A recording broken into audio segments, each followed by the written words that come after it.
जगह बनाई है। सरकार की नींव खुली, यह देखकर अच्छा लगता है, लेकिन सवाल यह उठता है कि क्या सिर्फ व्यापारियों को कसम खिलाई है आत्मनिर्भरता की कुंजी है? यदि हम विदेशी सामान बेचना बंद कर देते हैं तो कसम हमारे पास पर्याप्त और प्रतिस्पर्धी स्वदेशी विकल्प उपलब्ध है।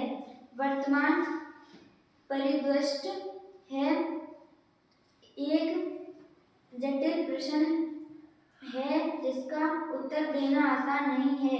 भारत चीन से भारी मात्रा में इलेक्ट्रॉनिक उत्पादन, विशेषकर मोबाइल फोन, कार और मोटरसाइकिल के पुर्जे, कंप्यूटर के पुर्जे और मॉड्यूल और दूरसंचार उपकरण आदि में मांग बहुत अधिक है और चीन इन्हें बहुत कम उपलब्ध करता है। हमारे देश में इनके निर्माण की लागत अधिक है, जिससे चीनी उत्पाद बाजार में अधिक प्रतिस्पर्धी बन जाते हैं।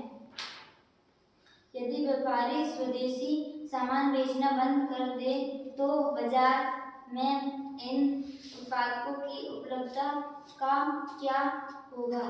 क्या रातों रात भारतीय उद्योग इतनी बड़ी मांग को पूरा करने में सक्षम हो जाएंगे? शायद नहीं। इसके परिणाम स्वरूप बाजार में इन उत्पादों की भारी कमी हो सकती है, जिससे कीमतें बढ़ सकती हैं और उपभोक्ता को असुविधा हो सकती है।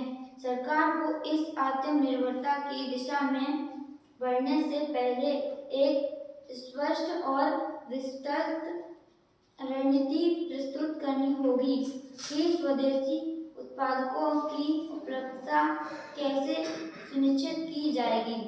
हमें भारत में उपयोग के लिए वातावरण बनाना होगा जहां उत्पादन लागत कम हो और वे वैश्विक स्तर पर प्रतिष्ठित स्वरूप कर सकें। इसमें भूमि अधिग्रहण, श्रम कानूनों में सुधार, बिजली की सस्ती उपलब्धता और लॉजिस्टिक्स को स्वतंत्रता शामिल है। ट्रेड नीति के सुधार, एक ऐसी कर नीति की आवश्यकता है जो घरेलू निर्माण को बढ़ावा दे और आयात पर निर्भरता कम करे। इसमें विनिर्माण क्षेत्र को प्रोत्साहन देना और आयातित तैयार माल पर उचित शुल्क लगाकर शामिल हो सकता है, लेकिन